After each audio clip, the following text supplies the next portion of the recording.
Isaac Asimov, o homem bicentenário. As 3 leis da robótica.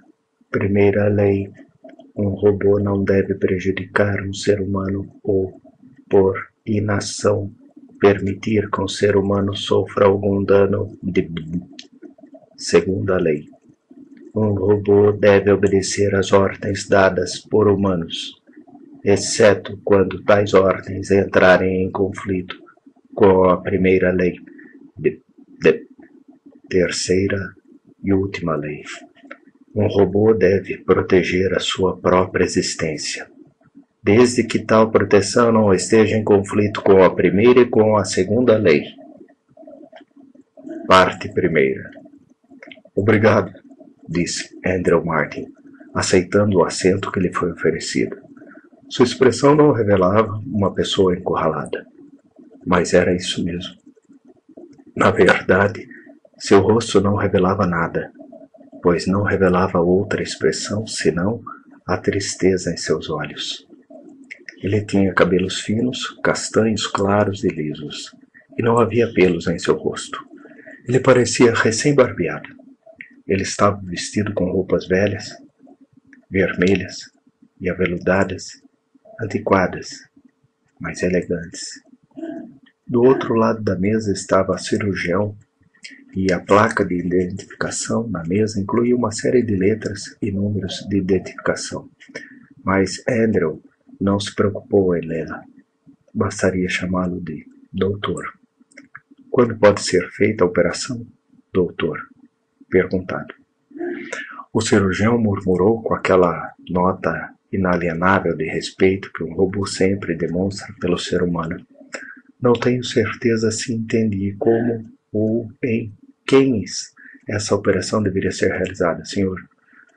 O rosto do cirurgião teria revelado uma certa intransigência, respeitosa se tal expressão ou qualquer outra fosse possível em aço inoxidável levemente bronzeado.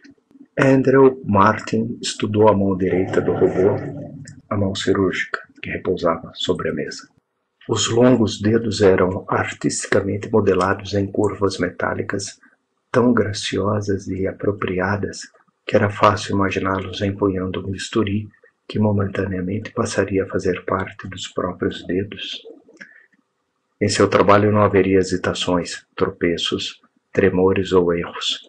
Isso estava ligado à especialização, uma especialização tão desejada pela humanidade que poucos robôs já possuíam um cérebro independente.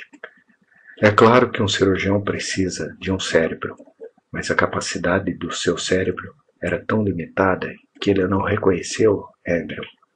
Talvez eu nunca tivesse ouvido falar dele. Você já pensou que gostaria de ser homem? Andrew perguntou a ele. O cirurgião hesitou por um momento, como se a pergunta não se enquadrasse nos seus caminhos positrônicos. Mas eu sou um robô, senhor. Não seria preferível ser homem? Seria preferível ser um cirurgião melhor. Não poderia ser se fosse um homem, apenas se fosse um robô mais avançado. Eu gostaria de ser um robô mais avançado. Não te ofende que eu possa te dar ordens? Que eu possa fazer você se levantar, sentar, se mover para a esquerda, para a direita, apenas dizendo isso? É um prazer ajudá-lo. Se as suas ordens interferissem no meu funcionamento em relação a você ou a qualquer outro ser humano, eu não lhe obedeceria. A primeira lei, relativa ao meu dever para a segurança humana, teria prioridade sobre a segunda lei, relativa à obediência. Senão, a obediência é um prazer para mim. Mas quem devo operar? Eu? Impossível. É uma operação obviamente prejudicial. Isso não importa, disse Andrew calmamente. Não devo causar danos, objetou o cirurgião. Não para um ser humano, mas também sou um robô. Segunda parte. Andrew parecia muito mais um robô quando terminou de ser fabricado. Era como qualquer outro robô, com design elegante e funcional, Ele saiu bem na casa para onde foi levado, naquela época em que os robôs eram uma raridade nos lares e no planeta. Havia 4 pessoas na casa: o senhor, a senhora, a senhorita e a menina. Ele sabia os nomes, mas nunca os usou. O nome do senhor era Gerald Martin. O número de série dele era NDR. Ele não se lembrava dos números. Já fazia muito tempo, mas se eu quisesse me lembrar deles, poderia ter feito isso. Eu simplesmente não queria.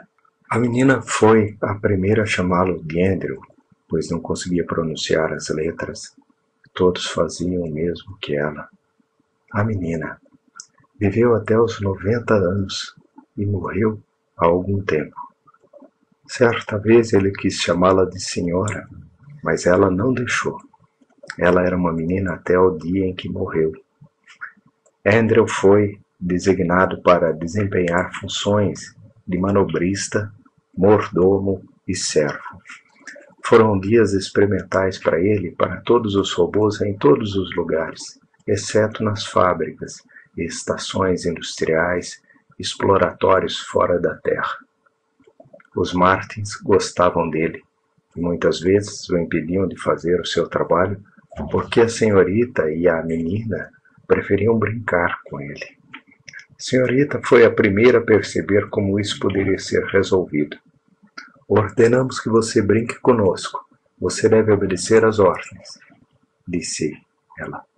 Sinto muito, senhorita, respondeu Andrew, mas uma ordem prévia do senhor certamente tem prioridade. Papai acabou de dizer que esperava que você fizesse a limpeza, respondeu ela. Isso não é uma ordem. Eu ordeno para você. O senhor não se importou. O senhor gostava muito da senhorita e da menina, ainda mais do que da senhora, e Andrew também gostava delas. Pelo menos os efeitos que tiveram nas suas ações foram aqueles que teriam sido considerados efeitos do afeto num ser humano. Andrew considerou isso carinho porque não conhecia outra palavra para isso. Ele esculpiu um brinco de madeira para a menina. Ela havia encomendado. Aparentemente, a senhorita ganhou um brinco de marfim com pergaminhos de aniversário, e a menina ficou com ciúmes. Ela só tinha um pedaço de madeira e deu para Andrew com uma faca de cozinha. Andrew o esculpiu rapidamente. Que bom, Andrew, disse a garota. Vou mostrar para o papai. O senhor não podia acreditar. Onde você conseguiu isso, Maddie? Foi assim que o senhor chamou a menina. Quando a menina lhe garantiu que estava dizendo a verdade, o senhor voltou-se para Andrew. Você conseguiu, Andrew? Sim, senhor. Também o design? Sim, senhor. De onde você copiou o design? É uma representação geométrica, senhor, que se harmoniza com a fibra da madeira. No dia seguinte, o senhor trouxe-lhe outro pedaço de madeira e uma faca vibratória elétrica. Esculpa algo com isso, Andrew. O que você quiser. Andrew obedeceu e o senhor o observou. Depois examinou longamente o produto. Depois disso, Andrew parou de servir a mesa. Ele foi instruído a ler livros sobre design de móveis e aprendeu a fazer armários e escrivaninhas. O senhor lhe disse: são produtos incríveis, Andrew. Tenho prazer em fazê-los, senhor. Como isso te agrada? Meus circuitos cerebrais funcionam com mais fluidez. Já ouvi o termo agradável ser usado e a maneira como você o usa concorda com o que eu sinto. Tenho prazer de fazê-lo, senhor. Parte 3. Gerald Martin levou Andrew ao escritório regional de robôs e homens mecânicos dos Estados Unidos. Como membro do Legislativo Regional, não teve problemas em conseguir uma entrevista com o chefe da robopsicologia. Além disso, ele só estava qualificado para possuir um robô por ser membro do Legislativo. Os robôs não eram comuns naquela época. Andrew não entendeu nada no início, mas anos depois, com maior conhecimento, ele se lembra daquela cena e entenderia. O robô psicólogo Merton Mansky ouviu com a testa cada vez mais franzida e fez um esforço para não tamborilar os dedos na mesa. Suas feições estavam tensas, sua testa enrugada, e ele dava a impressão de ser mais jovem do que parecia. A robótica não é uma arte exata, Sr. Martin, disse ele. Não posso explicar em detalhes, mas a matemática que rege a configuração das trajetórias positrônicas é tão complexa que só permite soluções aproximadas. Naturalmente, como construímos tudo em torno das 3 leis, elas são incontestáveis. Claro, substituiremos aquele robô. De jeito nenhum, protestou o senhor. Isto não é um fracasso. Ele cumpre suas funções perfeitamente. A questão é que ele também faz esculturas em madeira requintadas e nunca repete os desenhos. Produz obras de arte. Mansky parecia confuso. É estranho. É claro que estamos testando caminhos generalizados. Você se acha realmente criativo? Veja você mesmo. Deu-lhe uma pequena esfera de madeira, na qual havia uma cena com crianças tão pequenas que mal podiam ser vistas. Mas as proporções eram perfeitas e harmonizavam-se naturalmente com a fibra, como se ela também fosse esculpida. Ele fez isso? Mansky exclamou. Ele devolveu a ela, balançando a cabeça. Puramente fortuito, algo que está em seus caminhos. Você pode repetir? Provavelmente não. Nunca fomos informados de algo assim. Bom, não me incomoda nem um pouco que Andrew seja o único. Temo que a empresa queira recuperar aquele robô para estudá-lo. Esqueça, respondeu o senhor. Ele se virou para Andrew. Vamos para casa. Como desejar, senhor, disse Andrew. Parte 4. A senhora saía com rapazes e não ficava muito em casa. Agora era a menina, que já não era tão menina, quem preenchia o horizonte de Andrew. Ela nunca esqueceu que a primeira escultura em madeira de Andrew foi para ela. Ela a usava em uma corrente de prata pendurada no pescoço. Ela foi a primeira a se opor ao costume do senhor de distribuir produtos. Vamos, pai. Se alguém os quiser, deixe-os pagar por eles. Eles valem a pena. Você não é ganancioso, Ned? Não é para nós, pai. É por causa do artista. Andrew nunca tinha ouvido essa palavra e, assim que teve um momento, a sós, procurou-a no dicionário. Pouco depois fizeram outra viagem, naquela ocasião para visitar o advogado do senhor. O que você acha desse John? Perguntou o senhor. O nome do advogado era John Fingold.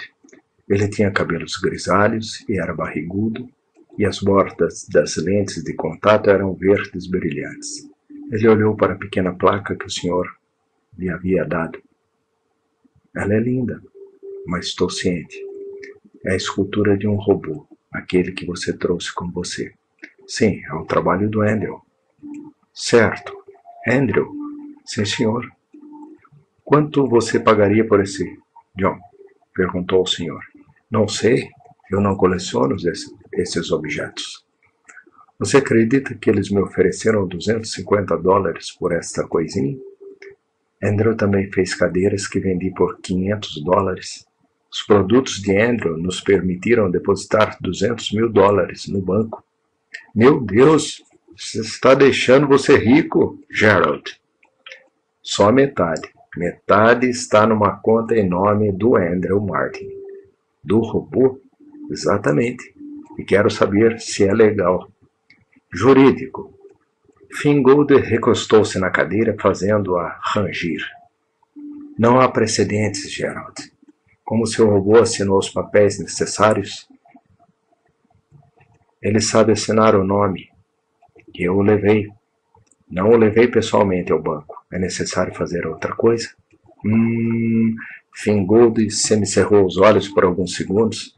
Bem, podemos criar um fundo fiduciário que administrará as finanças em seu nome, que atuará como uma camada isolada entre ele e o mundo hostil. Fora isso, meu conselho é não fazer mais nada. Até agora ninguém te impediu. Se alguém se opuser, deixe-o reclamar. Você se encarregará do caso se houver reclamação? Para um adiantamento, é claro. Quanto? Fingold apontou para a placa de madeira. Algo assim. Parece justo para mim. Sim, senhor. Fingold riu enquanto se virava para o robô. Andrew, você gosta de ter dinheiro? Sim, senhor. O que você pretende fazer com ele? Pagar coisas que de outra forma o senhor teria que pagar. Isso poupará as despesas do senhor. Parte 5. Houve ocasiões para isso. Os reparos eram caros e as revisões ainda mais. Com o passar dos anos, novos modelos de robôs foram produzidos e o senhor providenciou para que Andrew tivesse cada novo dispositivo, até que ele se tornasse um modelo de excelência metálica. O próprio robô cuidou das despesas. Andrew insistiu nisso. Apenas os seus caminhos positrônicos permaneceram intactos. O senhor insistiu nisso. Os novos não são tão bons quanto você, Andrew. Os novos robôs são inúteis. A empresa aprendeu a traçar caminhos mais precisos, mais específicos, mais particulares. Os novos robôs não são versáteis. Eles fazem o que foram projetados para fazer. Nunca se desviam. Eu prefiro você. Obrigado, senhor. E a culpa é sua, Andrew. Não se esqueça disso. Tenho certeza de que Mask acabou com as trilhas generalizadas assim que deu uma boa olhada em você. Ele não gostou que você fosse tão imprevisível. Sabe quantas vezes ele nos pediu para te levar para estudar? 9 vezes. Mas nunca deixei. E agora que se aposentaram, talvez nos deixem em paz. O cabelo do senhor ficou ralo, também ficou grisalho. Seu rosto ficou flácido. Mas Andrew parecia melhor do que quando entrou para a família. A senhora ingressou em uma colônia de arte na Europa e era poetisa em Nova York. Às vezes eles escreviam, mas não com frequência. A menina era casada e morava perto. Ela disse que não queria abandonar Andrew, e quando seu filho, o senhorzinho, nasceu, deixou o robô pegar a mamadeira para alimentá-lo. Andrew entendeu que o senhor, com o nascimento daquele neto, já tinha alguém para substituir os que haviam partido. Não seria tão injusto aplicar-se a ele? Senhor, disse ele, você foi muito gentil em me permitir gastar meu dinheiro de acordo com meus desejos. Foi o seu dinheiro, Andrew. Só por sua vontade, senhor. Não creio que a lei o teria impedido de guardá-lo. A lei não vai me convencer a me comportar mal, Andrew.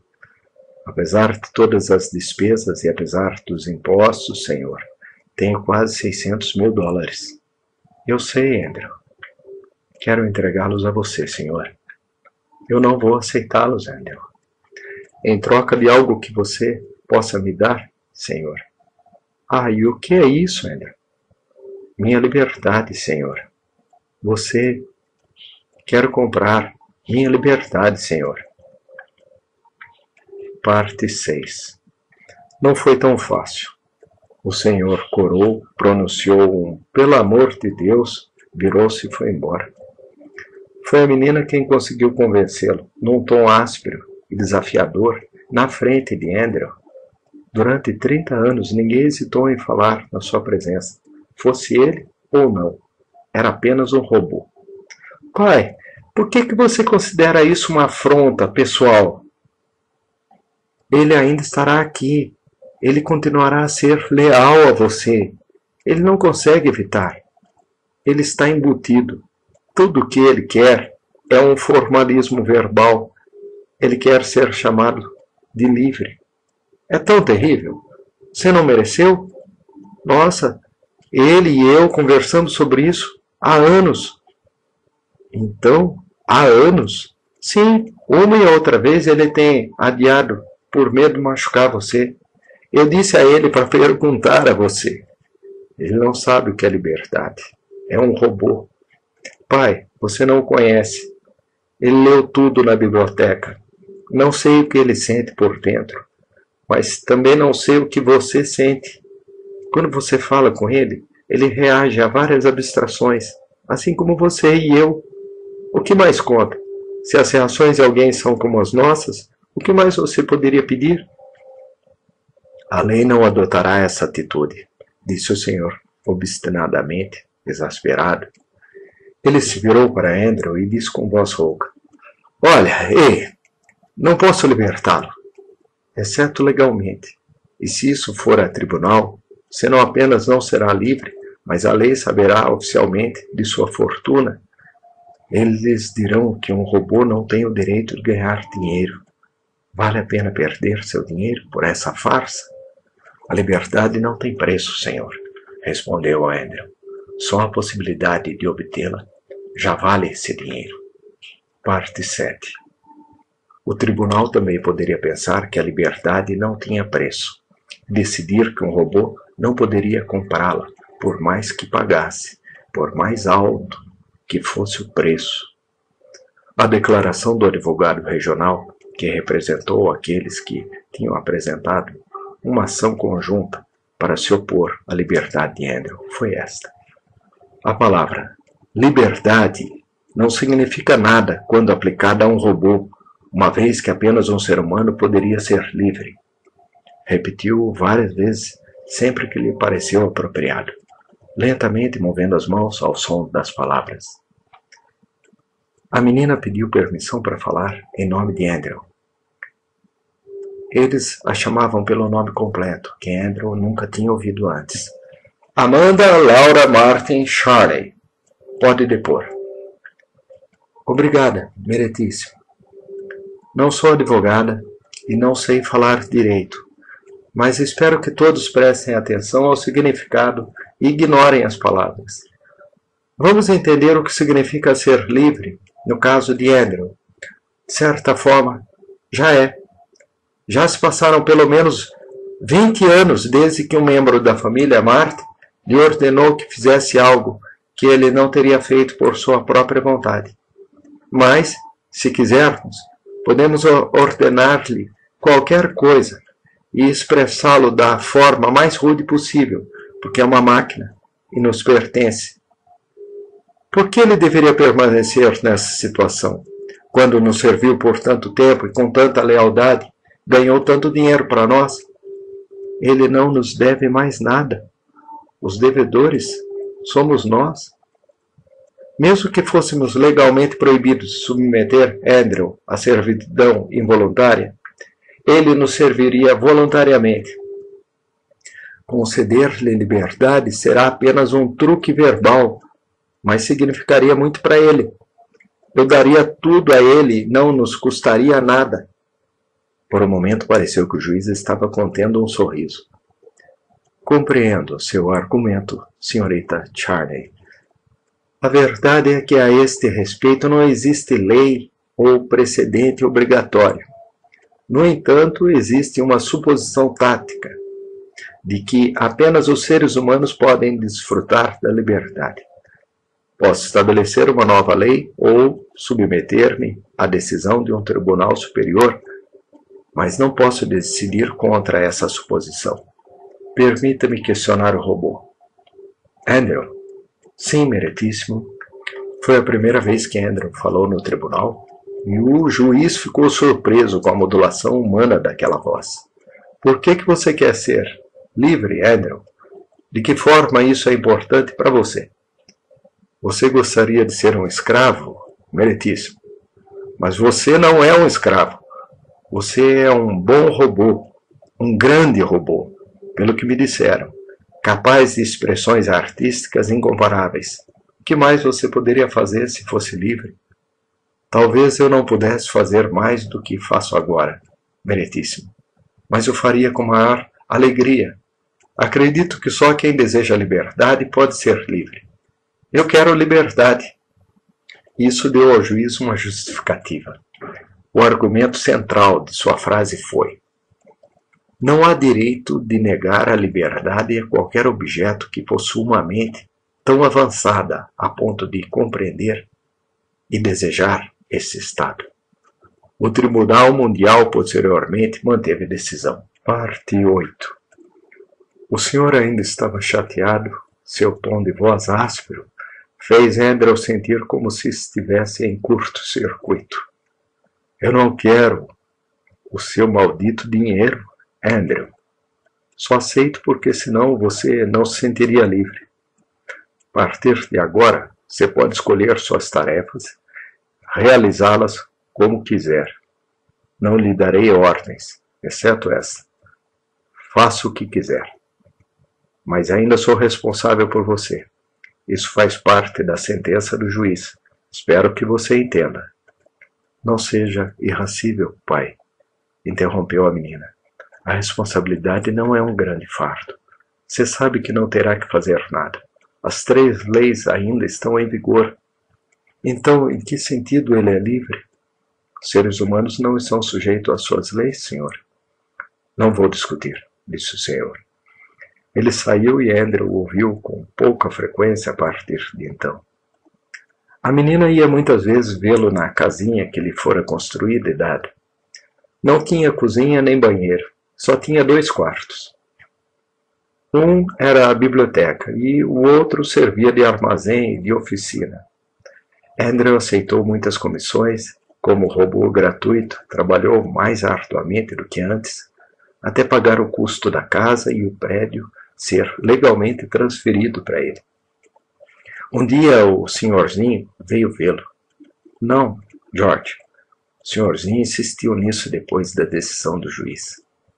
Um robô grátis não chama ninguém de senhor. George lhe dissera. Eu te chamo de Andrew. Você deve me chamar de George. No dia em que George foi vê-lo sozinho, ele lhe informou que o senhor estava morrendo. A menina estava ao lado da cama. Mas o senhor também queria que Andrew estivesse ali. O senhor falou com uma voz poderosa, embora parecesse incapaz de se mover. Ele se forçou a levantar a mão. Andrew, ele disse. Andrew. Não me ajude, George. Estou morrendo, só isso. Não estou impedido. Andrew, que bom que você está livre. Eu só queria te dizer isso. Andrew não sabia o que dizer. Ele nunca esteve na frente de uma pessoa moribunda, mas sabia que era a maneira humana de parar de funcionar. Foi como ser desmontado de forma involuntária e irreversível. E Andrew não sabia o que era apropriado dizer naquele momento. Ele só podia permanecer de pé, silencioso e imóvel. Quando tudo acabou, a menina lhe disse. Ele pode ter parecido insociável no final, Andrew, mas ele era velho, e o magoou que você quisesse ser livre. Então Andrew encontrou as palavras certas. Eu nunca teria sido livre sem ele, menina. Parte 9.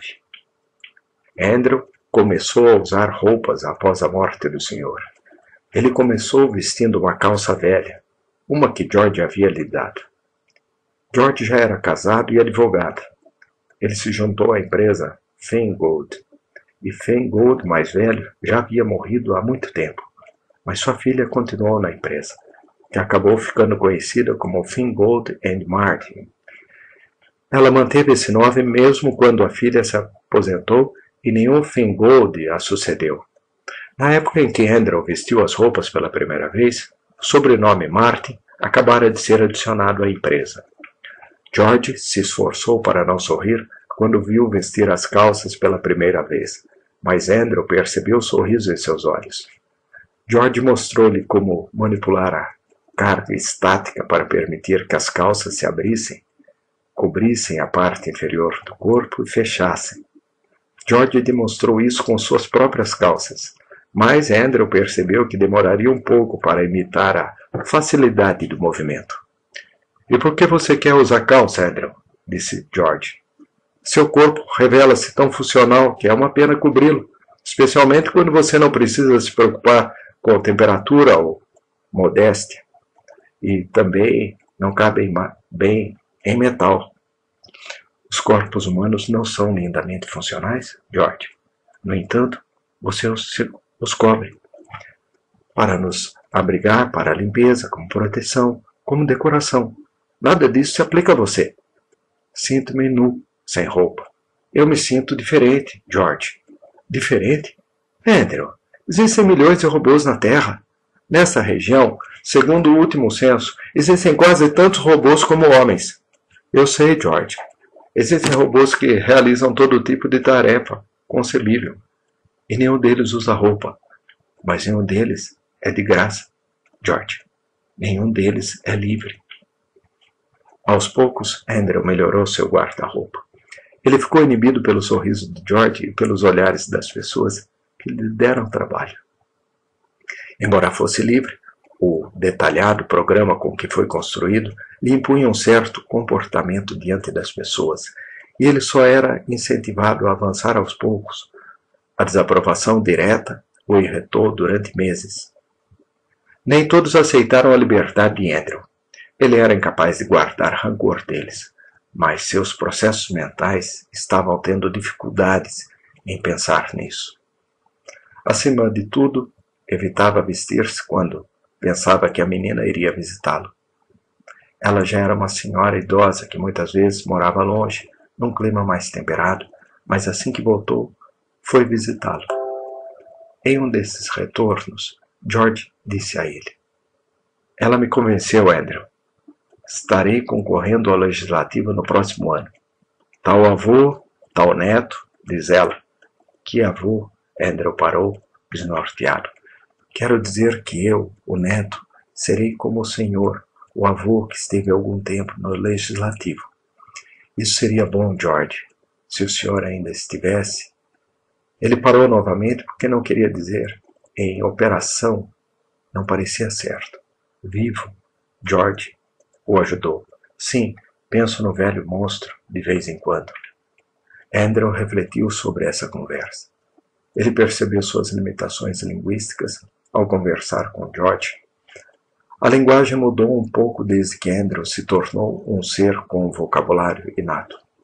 Além disso, George praticava uma linguagem coloquial que o senhor e a menina não usavam. Por que ele chamou o senhor de monstro quando essa palavra não parecia apropriada? Os livros não o ajudaram. Eles eram antigos e a maioria tratava de esculturas em madeira, arte ou design de móveis. Não havia nada sobre a língua ou os costumes dos seres humanos. Ele achou que deveria procurar os livros certos e, como robô livre, achou que seria melhor não perguntar a George. "Eu iria para a cidade e usaria a biblioteca." Foi uma decisão triunfante e ele sentiu seu eletropotencial subir tanto que teve que acionar uma bobina de independência.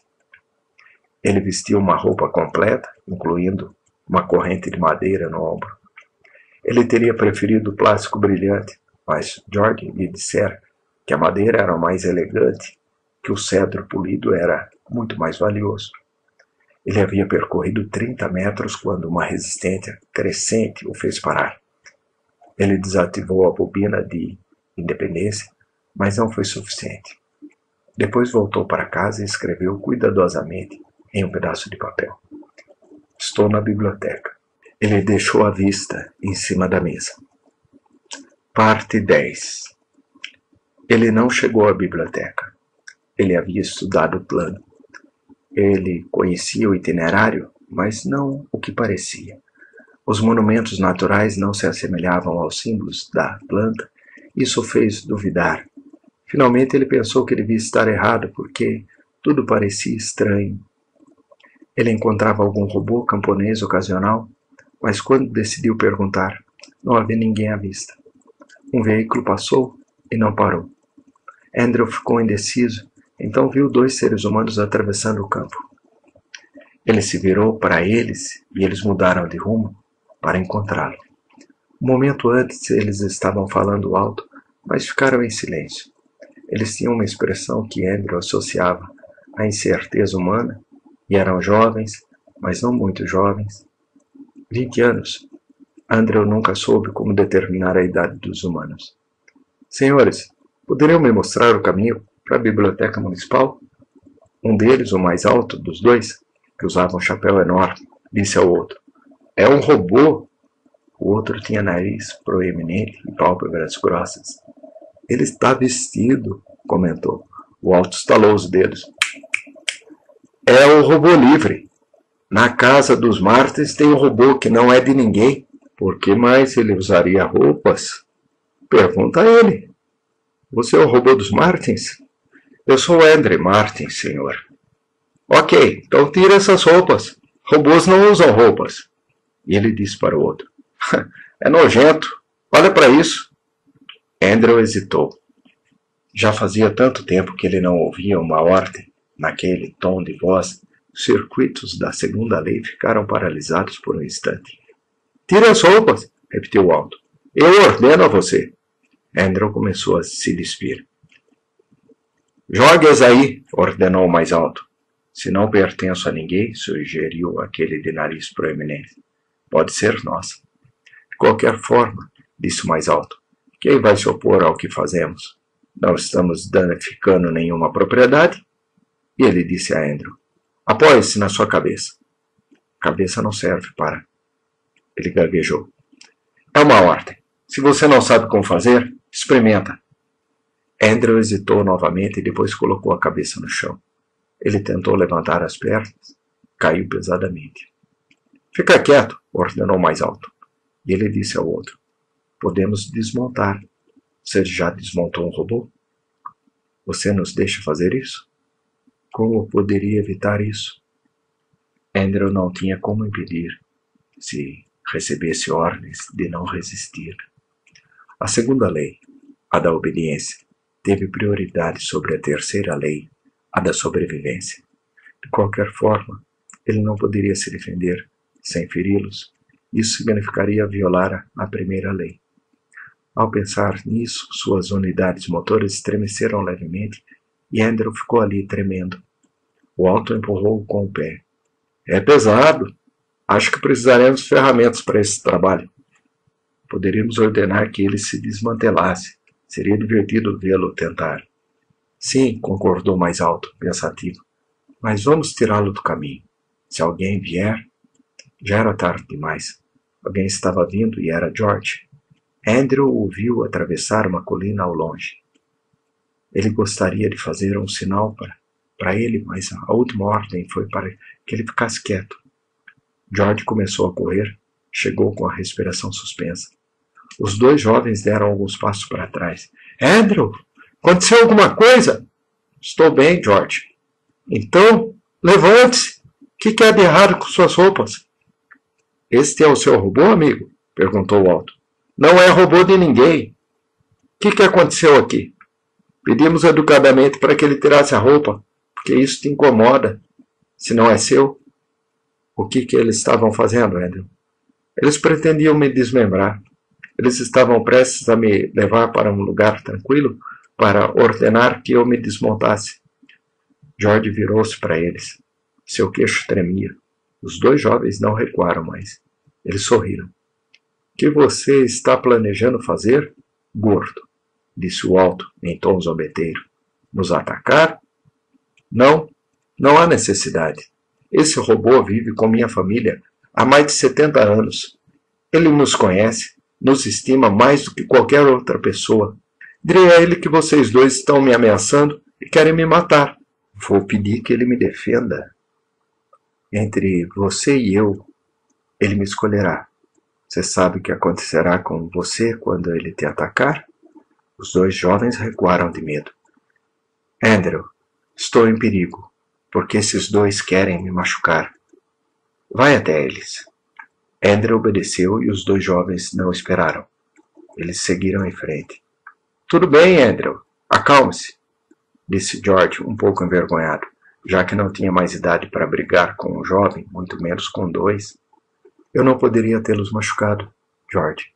Eu vi que eles não estavam atacando você.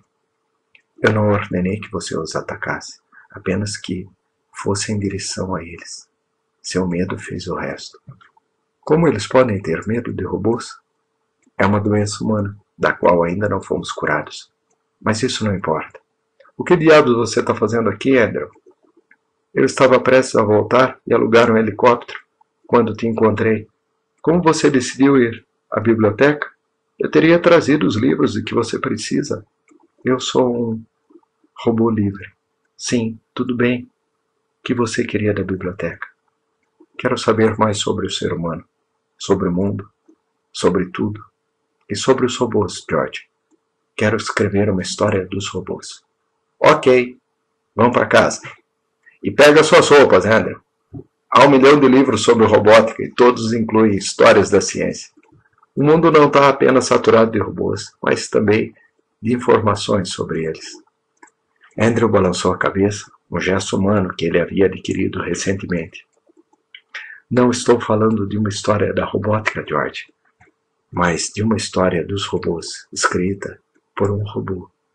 Quero explicar como os robôs se sentem em relação ao que aconteceu desde que foram autorizados a trabalhar e a viver na Terra.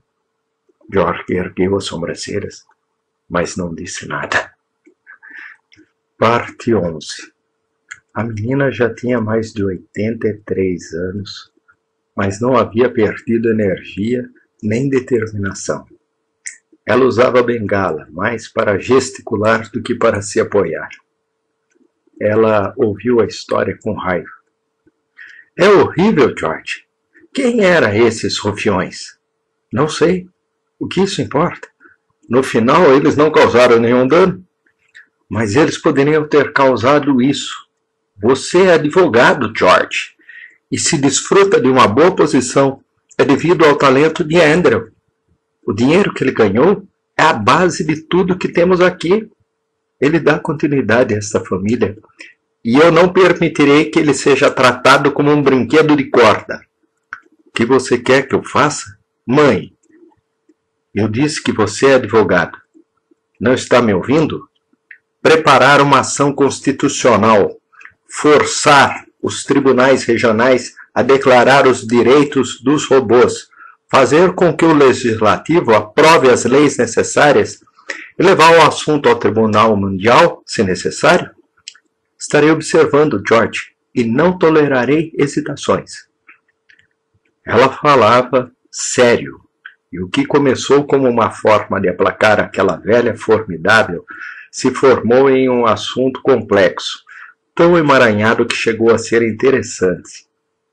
Como sócio sênior da Feingold & Martin, George planejou a estratégia, mas deixou o trabalho para seus colegas mais jovens, incluindo seu filho Paul, que também trabalhava na empresa, se reportava à vovó quando todos os dias. Ela, por sua vez, deliberava com Andrew todos os dias. Andrew estava profundamente envolvido. Ele adiou novamente o trabalho no livro do robô enquanto refletia sobre os argumentos jurídicos, ocasionalmente fazendo sugestões úteis. George me disse que os humanos sempre temeram os robôs, disse ele certa vez. Enquanto for esse o caso, os tribunais e as legislaturas não trabalharão a seu favor. Não deveria ser feito algo com a opinião pública? Assim, enquanto Paul permaneceu no tribunal, George optou pela galeria pública. Isso lhe permitiu ser informal, chegou ao ponto de usar aquelas roupas novas e largas que chamavam de trapos. Mas não brinque no depoimento, pai, Paul o avisou. Ele discursou na convenção anual dos Hollow News em uma ocasião, dizendo: se em virtude da segunda lei podemos exigir de qualquer robô obediência ilimitada em todos os aspectos que impliquem danos ao ser humano, então qualquer ser humano tem um poder terrível sobre qualquer robô, visto que a segunda lei tem prioridade sobre a terceira. Qualquer ser humano pode usar a lei da obediência para se sobrepor à lei da autoproteção. Ele pode ordenar que qualquer robô se machuque ou se autodestrua apenas por capricho. Isso é injusto? Trataríamos um animal assim? Até mesmo um objeto inanimado que nos serviu bem, merece nossa consideração. E um robô não é insensível, não é um animal. Ele pode pensar, falar, raciocinar, brincar. Podemos tratá-los como amigos, podemos trabalhar com eles e não dar-lhes o fruto dessa amizade, o benefício da colaboração mútua?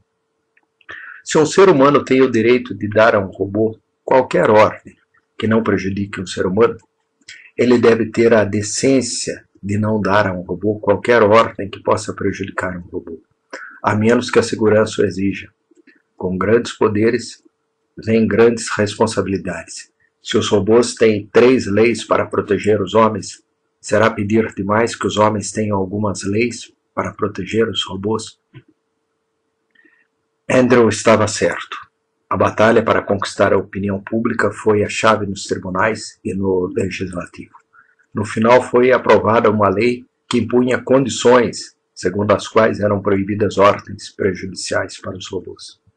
Teve muitas reviravoltas, e as punições para quem descumpriu a lei foram insuficientes, mas o princípio foi estabelecido. A legislatura mundial aprovou no dia da morte da menina. Não foi por acaso que a menina se agarrou tão desesperadamente à vida durante o último debate, e só cedeu quando lhe disseram da vitória. Seu último sorriso foi para Andrew. Suas últimas palavras foram: "Você foi para nós, Andrew." Ela morreu segurando a mão dele, enquanto George, com sua esposa e filhos, permaneceram a uma distância respeitosa de ambos. Parte 12. Andrew esperou pacientemente enquanto a recepcionista entrava no escritório. O robô poderia ter usado o intercomunicador holográfico, mas sem dúvida estava nervoso por ter que lidar com outro robô e não com um ser humano. Andrew se divertiu pensando nessa questão. Seria nervosismo a palavra certa para uma criatura que tinha vias positrônicas em vez de nervos? Poderia ser usado como um termo analógico. Esses problemas surgiram com frequência enquanto ele trabalhava em seu livro sobre robôs. O esforço para pensar em frases para expressar todas as complexidades melhorou seu vocabulário. Algumas pessoas olharam para ele ao passar e ele não evitou seus olhares. Ele os enfrentou com calma e as pessoas se afastaram. Paul Martin saiu. Ele pareceu surpreso, embora Andrew tivesse dificuldades em ver sua expressão, pois Paul usava aquela maquiagem espessa que a moda impunha a ambos os sexos, e embora desse mais vigor ao seu rosto suave, Andrew desaprovava. Ele percebeu que a desaprovação dos seres humanos não o incomodava muito, desde que não a expressasse verbalmente. Ele poderia até expressar isso por escrito. Ele tinha certeza de que nem sempre foi assim. Entre, Andrew.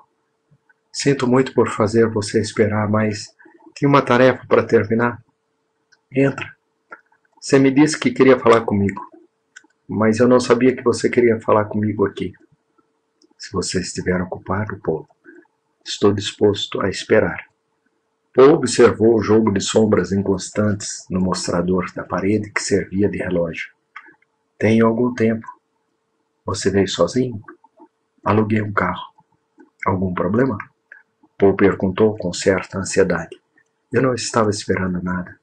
Meus direitos estão protegidos. A ansiedade de Paul se aprofundou. Andrew, já te expliquei que a lei não é obrigatória, exceto em situações excepcionais. Se você insistir em usar roupa, vai acabar tendo problemas, como daquela primeira vez. O único, Paul. Lamento que você esteja chateado. Bem, veja desta forma. Você é praticamente uma lenda viva, Andrew, e é valioso demais para reivindicar o direito de se colocar em perigo. Como que vai o livro? Estou chegando perto do fim, Paul. O editor está muito feliz. Bom, não sei se você está exatamente feliz com o livro como tal. acho que ele planeja vender muitos exemplares porque foi escrito por um robô e isso o deixa feliz. Receio que seja muito humano. Não estou chateado que seja vendido, seja qual for o motivo, porque isso significará dinheiro. Será bom para mim. Vovó te deixou. A menina foi generosa. Sei que eu posso contar com a ajuda da família, mas espero que os direitos do livro me ajudem na próxima etapa. O que você está falando? Quero falar com o presidente da Robots and Homens Mecânicos, S.A. Tentei marcar uma reunião, mas até agora não consegui encontrá-lo. A empresa não colaborou comigo na elaboração do livro, por isso não me surpreende. Paul estava se divertindo. Colaboração é a última coisa que você pode esperar. A empresa não colaborou conosco em nossa grande luta pelos direitos dos robôs. Muito pelo contrário.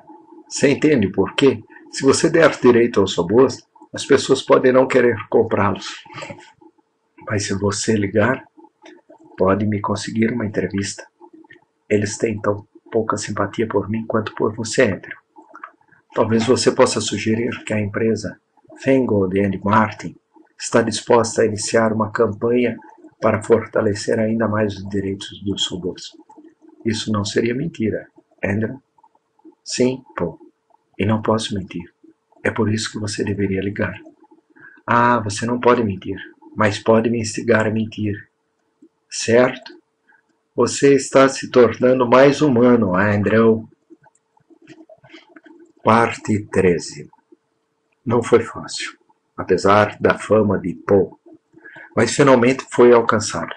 Harley Smith Robertson, que era descendente do fundador da empresa por parte de mãe e adotou o hífen em seu sobrenome para indicar isso, parecia descontente.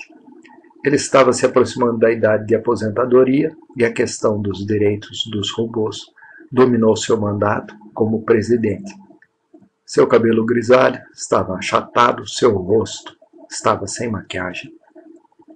Ele olhou para Andrew com hostilidade. Há um século, disse Andrew.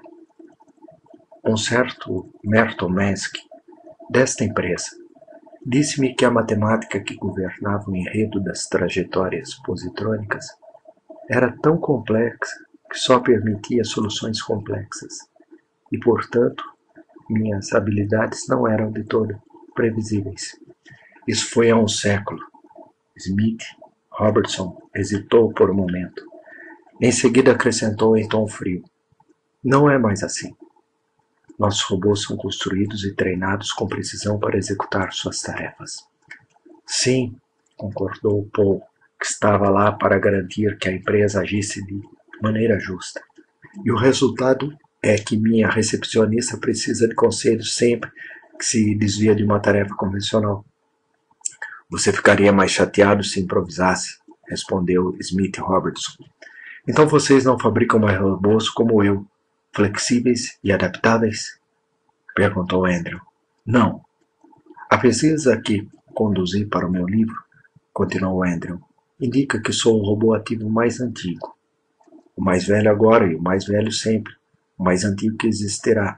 Nenhum robô é útil depois de 25 anos. Nós os levamos de volta para substituí-los por modelos mais novos.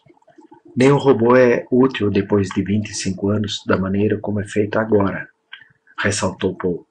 Andrew é muito especial nesse sentido.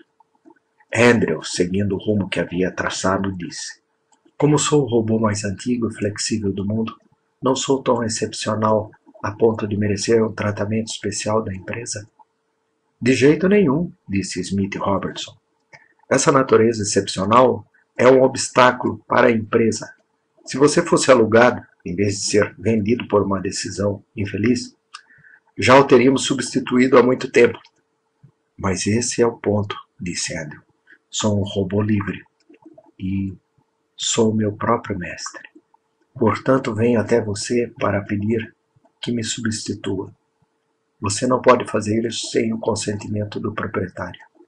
Hoje em dia, esse consentimento é exigido como condição de aluguel, mas no meu tempo não era assim. Smith Robertson ficou atordoado, perplexo, e ficou em silêncio. Andrew olhou para o holograma na parede. Era uma máscara mortuária de Susan Calvin, padroeira da robótica. Ela havia morrido há 2 séculos, mas depois de escrever o livro, Andrew a conheceu tão bem que sentiu como se a tivesse conhecido pessoalmente. Como posso substituí-lo? Respondeu Smith Robertson. Se eu substituir você como robô, como posso dar o novo robô a você, o proprietário, se no momento da substituição você deixar de existir? Ele sorriu sinistramente. Não é difícil, disse Paul. A personalidade de Andrew está assentada em seu cérebro positrônico. Essa parte não pode ser substituída sem a criação de um novo robô. Portanto, o cérebro positrônico pertence a Andrew. Todas as outras partes do corpo do robô podem ser substituídas sem alterar a personalidade do robô. Essas partes pertencem ao cérebro. Eu diria que Andrew quer dar ao seu cérebro um novo corpo robótico. De fato, concordou Andrew. Ele se virou para Smith Robertson. Você criou um androide, certo? Robôs com aparência humana, incluindo textura de pele. Sim, temos. Eles funcionaram perfeitamente com sua tez, tendões, fibrosintéticas. Quase não havia metal, exceto no cérebro, mas eles eram tão fortes quanto os robôs de metal. Mais resistentes, na verdade. Paul estava interessado. Eu não sabia. Quantos existem no mercado? Nenhum, respondeu Smith Robertson. Eram muito mais caros que os modelos de metal. Um estudo de mercado revelou que não seriam aceitos. Eles pareciam muito humanos. Mas a empresa mantém todas as suas habilidades, disse Andrew. Desejo, portanto, ser substituído por um robô orgânico. Por um androide. Puta merda! Paul exclamou. Smith Robertson enrijeceu. Isso é impossível. Por que é impossível? Perguntou Andrew. Pagarei o que for. Dentro do razoável, é claro. Nós não fazemos androides. Eles não querem fazer androides, disse Paul. Isso não é o mesmo que não ter capacidade para fabricá-los. De qualquer forma, fazer androides é contra a nossa política pública. Não há lei contra isso, ressaltou Paul. Mesmo assim, não os fabricamos, nem pretendemos fazê-lo. Paul limpou a garganta. Sr. Smith Robertson, Andrew é um robô livre, protegido pela lei que garante os direitos dos robôs. Eu entendo que você está ciente disso. Eu já acredito. Esse robô, como robô livre, escolhe usar roupas. Por esse motivo, ele é frequentemente humilhado por humanos imprudentes, apesar da lei proibir a humilhação de robôs. É difícil tomar medidas contra infrações vagas que não encontram a desaprovação geral daqueles que devem decidir a culpa e a inocência. Nossa empresa entendeu isso desde o início. Infelizmente, a assinatura do seu pai, não. Meu pai faleceu. Mas esse assunto, vejo uma infração clara, com parte prejudicada. O que você está falando? Smith Robertson rosnou.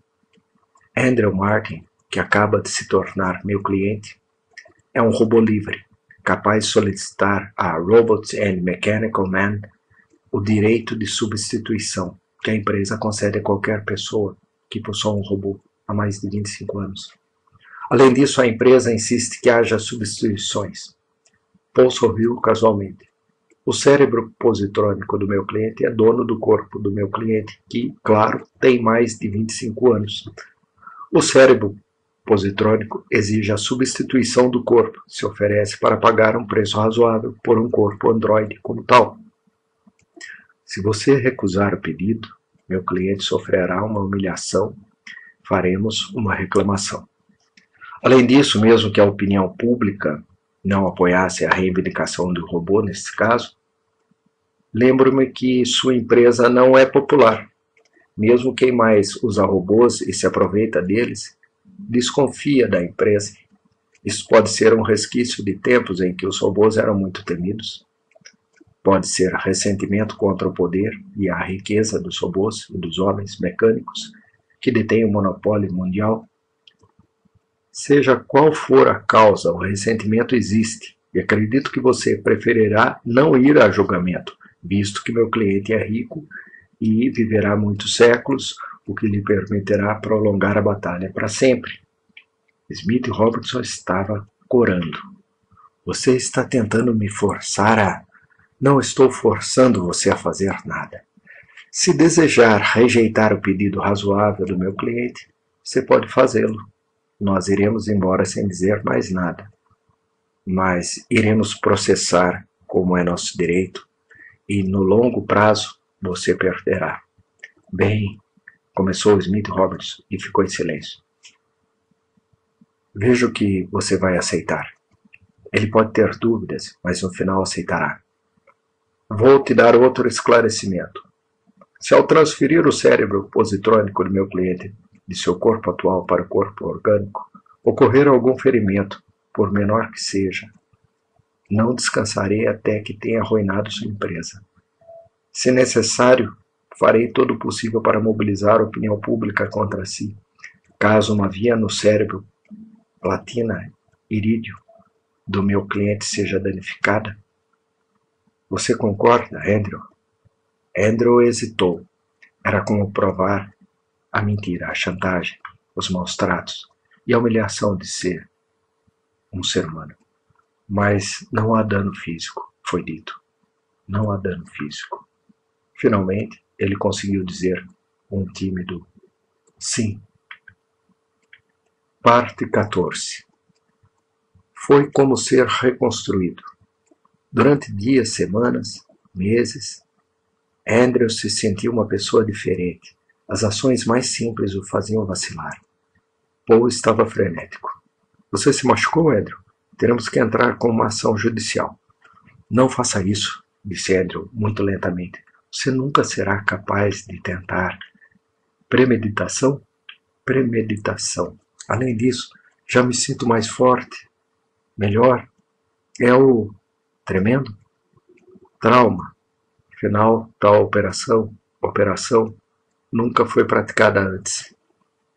Andrew sentiu o cérebro por dentro, algo que ninguém mais poderia fazer. Ele sabia que estava bem e durante os meses que levou para aprender a coordenação completa e a interação positrônica completa, passou horas na frente do espelho. Ele não parecia humano. O rosto estava rígido, os movimentos muito deliberados. Ele não tinha a facilidade de um ser humano, mas talvez conseguisse isso com o tempo. Pelo menos ele poderia vestir roupas sem ser uma anomalia ridícula de ter uma cara de metal. Vou voltar ao trabalho. Paul sorriu. Isso significa que você está bem agora. O que você está fazendo? Você vai escrever outro livro? Não, ele respondeu muito sério. Vivo muito tempo para ser seduzido por uma única carreira. Houve um tempo em que fui artista, e ainda posso voltar a essa profissão. E houve um tempo em que eu era historiador, e ainda posso voltar a isso. Mas agora, eu quero ser um robobiologista. Robopsicólogo? Você quer dizer? Não, isso envolveria o estudo de cérebros positrônicos, e não tenho nenhum desejo de fazer isto neste momento. Um robobiologista seria alguém que estuda o funcionamento do corpo que acompanha o cérebro. Isso não seria chamado de roboticista? Um roboticista trabalha com um corpo de metal. Estudarei um corpo humanoide orgânico, e o único espécie que existe é o meu. Um campo muito limitado, observou Paul. Como artista, toda a inspiração pertencia a você. Como historiador, você estudou principalmente robôs. Como robobiólogo, você estudará apenas a si mesmo. Andrew assentiu. Parece que sim. Andrew teve que começar do início, pois não sabia nada de biologia e quase nada de ciências. Começou a frequentar bibliotecas, onde consultava índices eletrônicos durante horas. Parecendo completamente normal devido às roupas, os poucos que sabiam que ele era um robô não se intrometeram. Construiu um laboratório em um cômodo que acrescentou à sua casa. Também fez para si uma biblioteca. Os anos se passaram. Um dia Paul foi vê-lo. É uma pena que você não trabalhe mais com a história dos robôs. Entendo que a Robots and the Clockwork Man está adotando uma política radicalmente nova. Paul envelheceu e células fotoópticas substituíram seus olhos deteriorados. Nesse aspecto, ele estava mais próximo de Andrew. O que eles fizeram? Perguntou Andrew. Estão fabricando computadores centrais, gigantescos cérebros positrônicos, que se comunicam por micro-ondas, com milhares de robôs. Os robôs não têm cérebro. Eles são as extremidades do cérebro gigantesco e os dois estão fisicamente separados. É mais eficiente? A empresa diz que sim. Smith Robertson definiu um novo rumo antes de morrer. No entanto, suspeito que seja uma reação contra você. Eles não querem fazer robôs que lhe causem problema, como você, e é por isso que separaram o cérebro do corpo. O cérebro não vai querer mudar de corpo e o corpo não terá um cérebro que queira alguma coisa. A influência que você teve na história dos robôs é incrível. Seus poderes artísticos incentivaram a empresa a fabricar robôs mais precisos e especializados. A sua liberdade levou à formação do princípio dos direitos robóticos. Sua insistência em ter um corpo androide fez com que a empresa separasse o cérebro do corpo. Suponho que no final a empresa criará um cérebro enorme que controlará bilhões de corpos robóticos. Todos os ovos na mesma cesta. Perigoso, muito tolo. Parece-me que você tem razão. Mas não creio que isso aconteça antes de mais de um século, e não viverei para ver isso. Posso nem viver para ver o próximo ano. Paul! Andrew! Exclamou preocupado. Paul encolheu os ombros. Somos mortais, Andrew. Não somos como você. Não importa muito, mas é importante esclarecer algo. Sou o último humano dos mártires. Há descendentes da minha tia-avó, mas não contam. Dinheiro que eu controlo pessoalmente permanecerá num fundo em seu nome. E na medida em que for possível prever o futuro, você estará financeiramente seguro. Isso é desnecessário, disse Andrew com dificuldade, porque, apesar de todo esse tempo, não conseguia se acostumar com a morte dos mártires. Não vamos discutir. É assim que as coisas serão. No que você está trabalhando, eu projeto um sistema que permite aos androides obter energia a partir da combustão de hidrocarbonetos e não de células atômicas. Paul ergueu as sobrancelhas. Para que eles possam respirar e comer? Sim. Há quanto tempo você pesquisa esse problema? Há muito tempo. Mas acho que projetei uma câmara de combustão adequada para decomposição catalisada controlada. Mas por que, Andrew? A célula atômica é infinitamente melhor. Em certos sentidos. Talvez. Mas a célula atômica é desumana. Parte 15. Demorou, mas Andrew teve muito tempo. Acima de tudo, ele não queria fazer nada até que Paul morresse em paz. Com a morte do bisneto do senhor, Andrew sentiu-se mais exposto ao mundo hostil. Por isso ficou ainda mais determinado a seguir o caminho que havia escolhido há muito tempo. Mas ele não estava sozinho. Embora um homem tivesse morrido, a firma Feingold & Martin ainda estava viva, porque uma empresa não morre, assim como um robô não morre. A empresa tinha suas instruções e as seguiu à risca. Por meio do fundo fiduciário e do escritório de advocacia, Andrew preservou sua fortuna. E, em troca de uma bela comissão anual, Feingold & Martin envolveram-se nos aspectos jurídicos da nova fornalha. Quando chegou a hora de visitar a Robles and Hombres Mechanical S.A., ele o fez sozinho. Numa ocasião, ele foi com o senhor, em outra com Paul. Aquela vez foi a terceira. Ele estava sozinho e parecia um homem. A empresa havia mudado. A planta de produção mudou para uma grande estação espacial, como aconteceu com muitas indústrias. Muitos robôs foram com eles. A Terra parecia cada vez mais um parque, com uma população estável de 1.000 milhões de pessoas e uma população semelhante de robôs, 30% dos quais eram dotados de um cérebro autônomo. O diretor das investigações era Alvin McDusky, de pele, cabelos escuros e barba pontuda. Acima da cintura usava apenas a cinta peitoral imposta pela moda. Andrew estava vestido à moda ultrapassada de várias décadas atrás. Eu conheço você, é claro, disse McDusky. Estou feliz em vê-lo. Você é um dos nossos produtos mais notáveis. E é uma pena que o velho Smith Robertson não tenha gostado de você. Poderíamos ter feito um ótimo negócio com você. Eles ainda podem. Não, acho que não. O momento passou. Temos robôs na Terra há mais de um século, mas isso está mudando. Eles irão para o espaço e aqueles que permanecerem aqui não terão cérebro. Mas eu permaneço e permaneço na Terra. Sim, mas você não parece um robô. Que novo pedido você traz? Quero ser menos robô. Por ser tão orgânico, quero uma fonte orgânica de energia. Aqui eu tenho os planos. McDusky olhou para eles vagarosamente. Ele os observou com interesse crescente.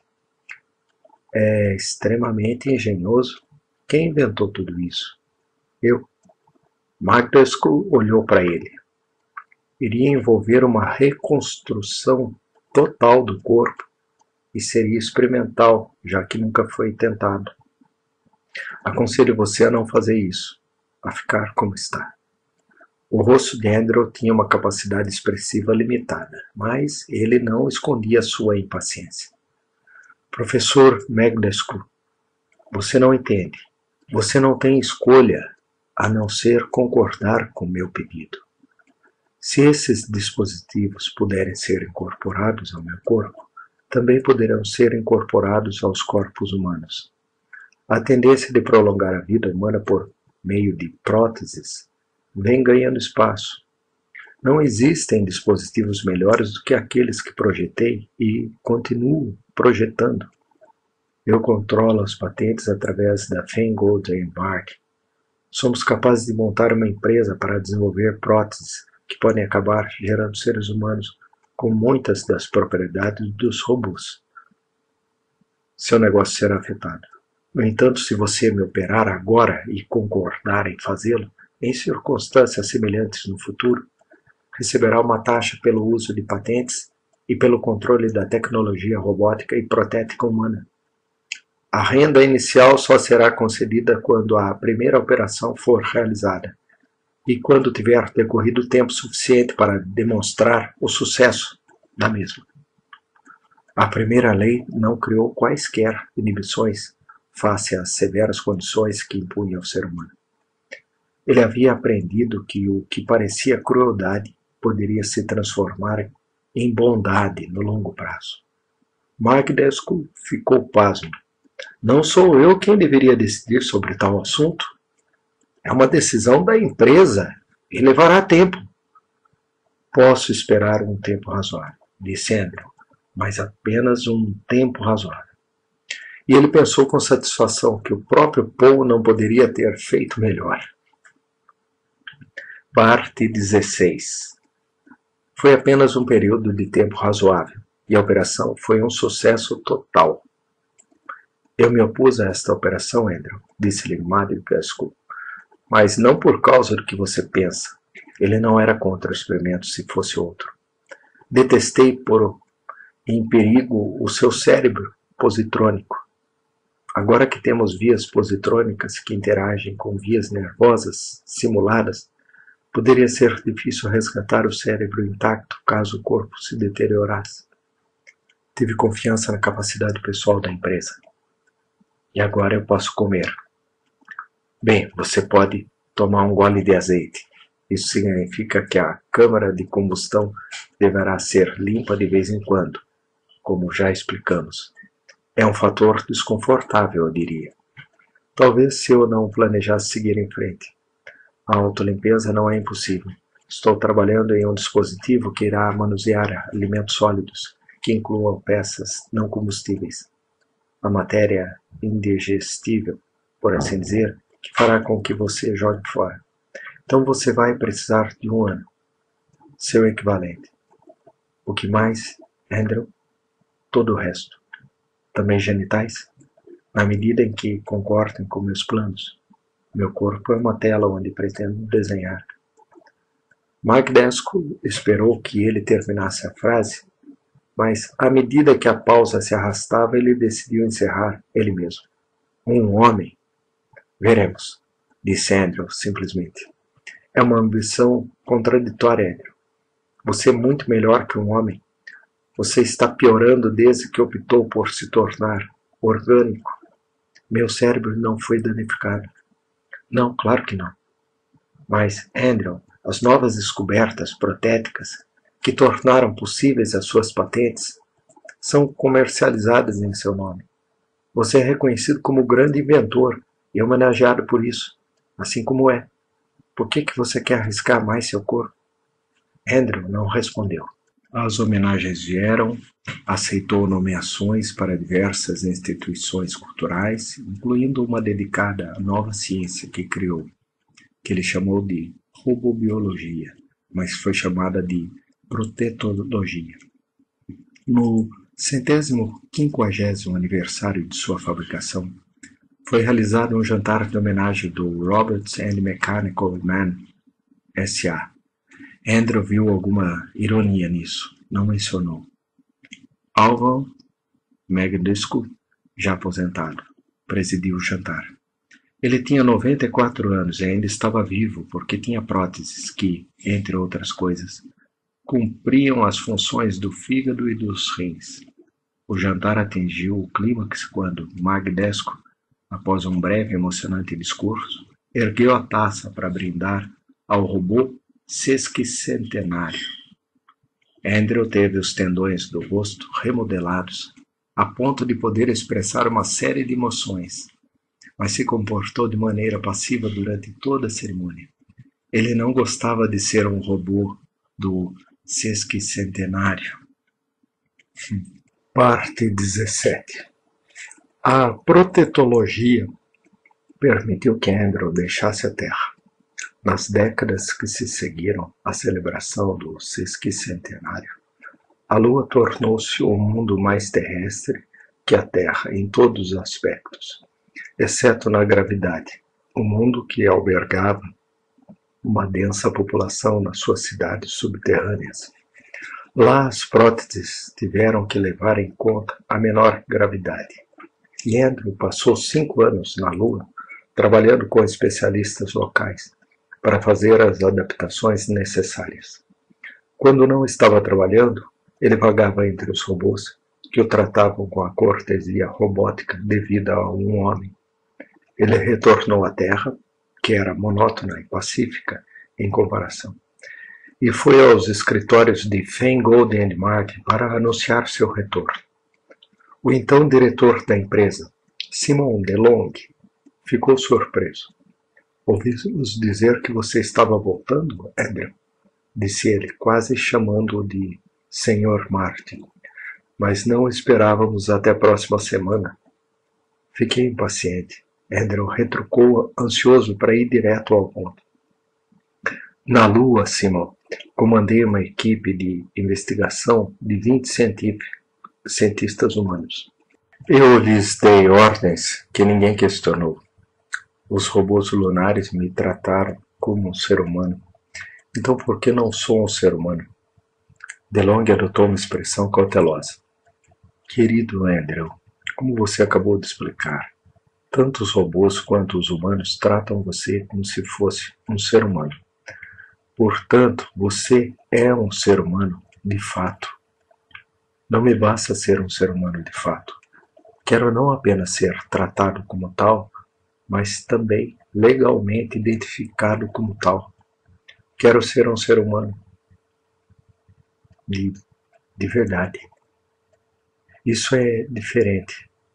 Lá tropeçaríamos em preconceitos humanos e no fato indubitável de que, por mais que você pareça ser um ser humano, você não é.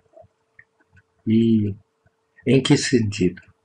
Tem a forma de um ser humano, os órgãos equivalentes aos dos humanos. Meus órgãos são idênticos aos de um ser humano com próteses. Fiz contribuições artísticas, literárias, científicas para a cultura humana, tanto quanto qualquer ser humano vivo. Que mais você poderia pedir? Eu não pediria nada. O problema é que seria necessária uma lei do legislativo mundial para defini-lo como humano. Francamente, não acho que seja possível. Com quem devo falar no legislativo? Com a presidência da Comissão de Ciência e Tecnologia, talvez. Você pode solicitar uma reunião, mas você não precisa de intermediário.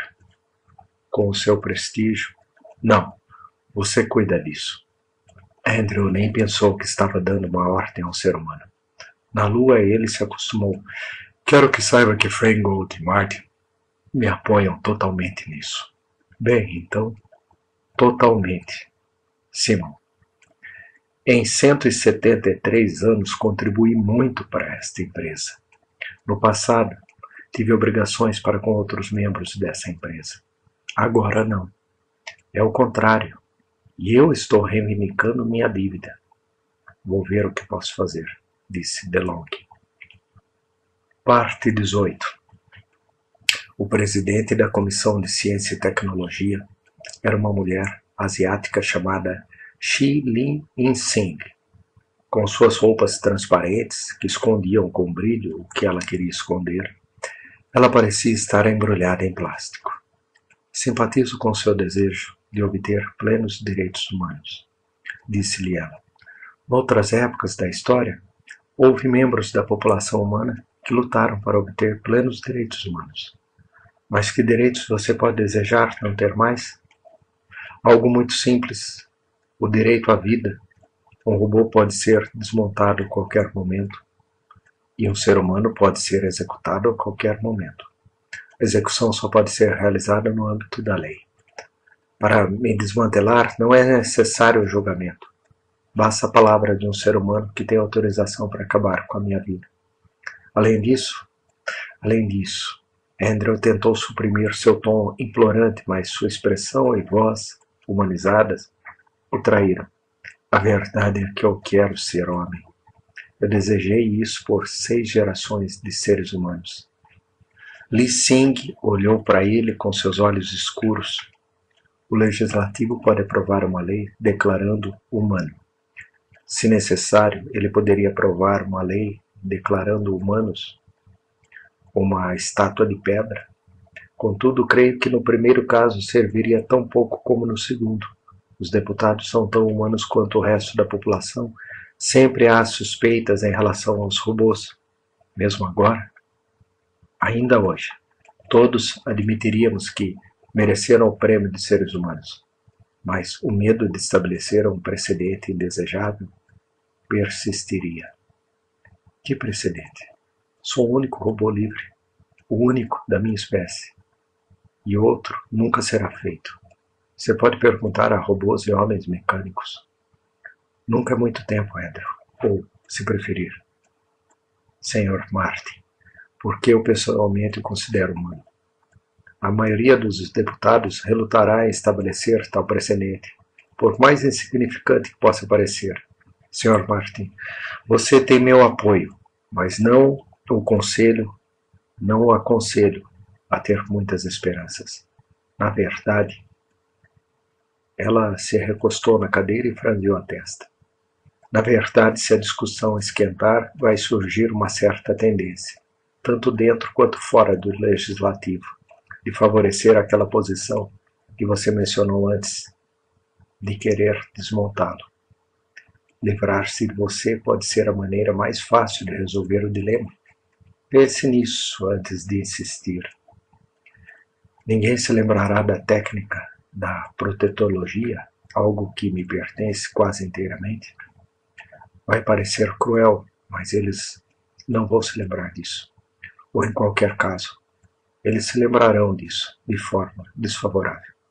Dirão que você fez isso por motivos egoístas, que fazia parte de uma campanha para robotizar seres humanos ou humanizar robôs. Em ambos os casos seria pérfido e mau. Você nunca foi vítima de uma campanha de difamação política. Garanto que você se tornaria alvo de calúnias nas quais nem você nem eu acreditaríamos, mas haveria pessoas que acreditariam nelas. Sr. Martin, viva sua vida em paz. Ela se levantou ao lado de Andrew, que estava sentada. Ela parecia pequena, quase uma menina. Se eu decidir lutar pela minha humanidade, disse Andrew, você estará do meu lado? Ela refletiu e respondeu, sim, na medida do possível. Se em algum momento essa posição ameaçar o meu futuro político, terei de abandoná-lo, porque para mim não é uma questão fundamental. Tento ser franca. Obrigado. Não vou te pedir mais nada. Pretendo continuar esta luta independentemente das consequências e pedirei sua ajuda, desde que você possa me dar. Parte 19. Não foi uma luta direta. Feingold e Martin aconselharam paciência e Andrew resmungou que não tinha paciência infinita. Então Feingold e Martin iniciaram uma campanha para delimitar a zona de combate. Ele entrou com uma ação rejeitando a obrigação de pagar dívidas a um indivíduo com prótese cardíaca, alegando que a posse de um órgão robótico o privou de humanidade e de seus direitos constitucionais. Eles lutaram com habilidade e tenacidade, perderam a cada passo que deram, mas sempre garantindo que a sentença resultante fosse a mais genérica possível, e depois apresentaram através de recursos ao Tribunal Mundial. Demorou anos e milhões de dólares. Quando a sentença final foi proferida, DeLonghi comemorou a derrota como se fosse um triunfo. Andrew esteve presente nos escritórios da empresa, é claro. Conseguimos duas coisas, Andrew, e ambas são boas. Em primeiro lugar, estabelecemos que nenhum artefato tira a humanidade do corpo humano. Em segundo lugar, envolvemos a opinião pública de tal forma que esta será a favor de uma interpretação ampla do que significa ser um ser humano. Uma vez que não exista nenhum ser humano que não queira uma prótese, se esta o puder manter vivo. E você acha que o Legislativo vai me conceder o direito à humanidade?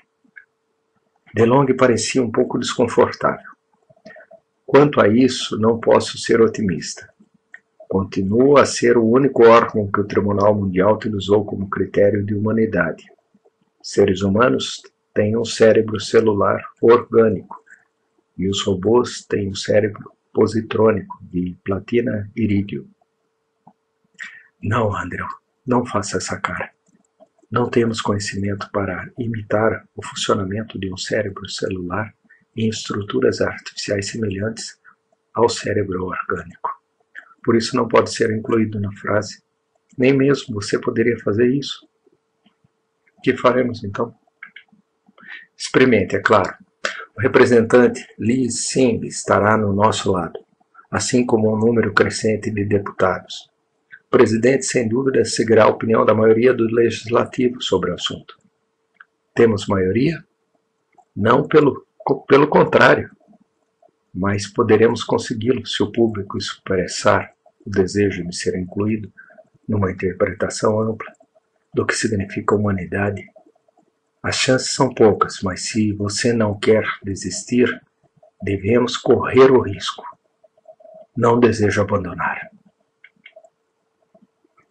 Parte 20.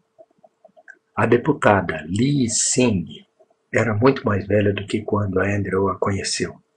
Ela não usava mais aquelas roupas transparentes, mas tinha cabelos curtos e vestia as roupas tubulares. Em vez disso, Andrew ainda aderiu, dentro dos limites da razão, ao modo de vestir que predominava quando ele começou a usar roupas um século antes. Fomos o mais longe que pudemos, Andrew.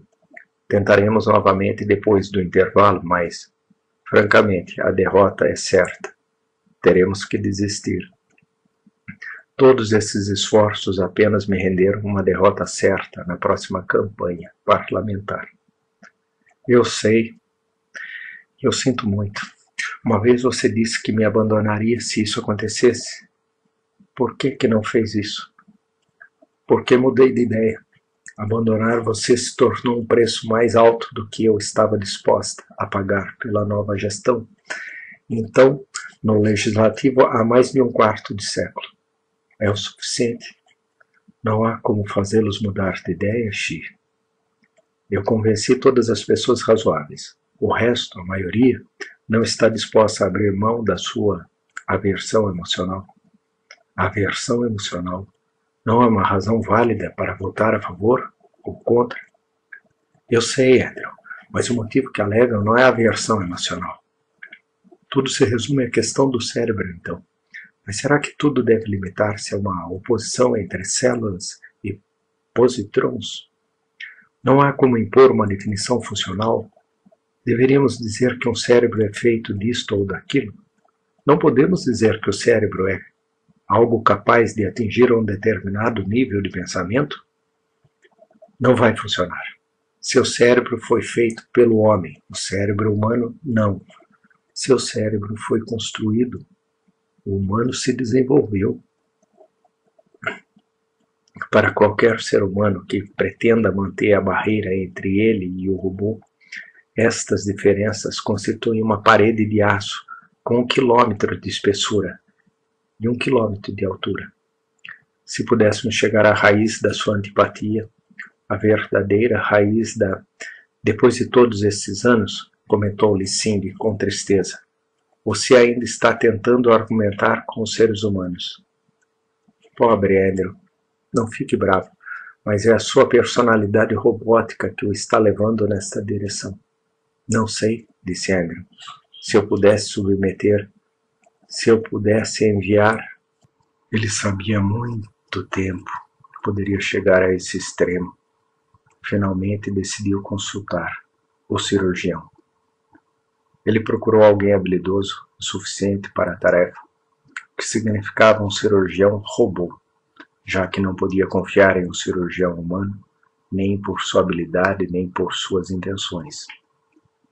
O cirurgião não poderia ter realizado a operação em um ser humano. Então, Andrew, após adiar o momento da decisão, com um triste interrogatório que refletia sua turbulência interior, deixou de lado a primeira lei dizendo: eu também sou um robô, e acrescentou, com a firmeza com que aprendeu a dar ordens nas últimas décadas, até mesmo a seres humanos: ordeno-vos que realizem essa operação. Na ausência da primeira lei, uma ordem tão firme, dada por alguém que se parecia tanto com o ser humano, ativou a segunda lei, impondo a obediência. Parte 21. Andrew tinha certeza de que o desconforto que sentia era imaginário. Ele havia se recuperado da operação. No entanto, ele encostou-se disfarçadamente na parede. Sentar seria muito revelador. A votação final será realizada esta semana, Andrew, disse Li Sing. Não pude mais atrasar e perderemos. É aí que tudo vai acabar, Andrew. Eu aprecio sua capacidade de atrasar. Isso me deu o tempo que eu precisava e assumi o risco que tinha que correr. De que risco você está falando? Li Sing perguntou com óbvia preocupação. Eu não poderia contar a você ou ao pessoal da Fangold and Marty, porque sabia que você me impediria. Olha, se o problema é o cérebro, a maior diferença não está na imortalidade. Quem se importa com a aparência? A constituição ou a evolução do cérebro? O que importa é que as células cerebrais morram, que devem morrer. Mesmo que os outros órgãos sejam mantidos ou substituídos, as células cerebrais, que não podem ser substituídas sem alterar e matar a personalidade, acabarão por morrer. Meus caminhos positrônicos duraram quase 2 séculos sem mudança e podem durar vários séculos mais. Não é essa a barreira fundamental? Os seres humanos podem tolerar que um robô seja imortal, pois não importa quanto tempo dure uma máquina. Mas eles não podem tolerar um ser humano imortal, uma vez que a sua própria mortalidade só é tolerável enquanto for universal. E é por isso que eles não querem me considerar humano. Aonde você vai, Andrew? Eu eliminei esse problema. Décadas atrás, meu cérebro positrônico estava conectado a nervos orgânicos. Agora, uma última operação reorganizou essas conexões, de tal forma que meus caminhos vão perdendo potencial aos poucos. A envergonhada Lee Sing ficou em silêncio por um momento. Então ela franziu os lábios. Você quer dizer que planejou morrer, Andrew? É impossível. Isso viola a terceira lei. Não. Eu escolhi entre a morte do meu corpo e a morte das minhas aspirações e desejos. Eu teria violado a terceira lei se tivesse permitido que meu corpo vivesse à custa de uma morte ainda maior. Lee Sing agarrou seu braço como se fosse sacudi-lo. Ela se conteve. Andrew, não vai funcionar. Retorne ao seu estado anterior. Impossível. Muitos danos foram causados. Ainda tenho 1 ano de vida. Durarei até o 2º centenário da minha construção. Eu me permiti essa fraqueza. Vale a pena? Andrew, você é um idiota. Se eu conseguir humanidade, valerá a pena. Caso contrário, minha luta terminará e isso também terá valido a pena. Lee Sing fez algo que o surpreendeu. Ela começou a chorar silenciosamente. Parte 22. Foi estranha a forma como o último ato capturou a imaginação do mundo. Andrew não conseguiu comover as pessoas com todos seus esforços, mas aceitou a morte como humana. Esse sacrifício era grande demais para ser rejeitado. A cerimônia final foi deliberadamente programada para o 2º centenário.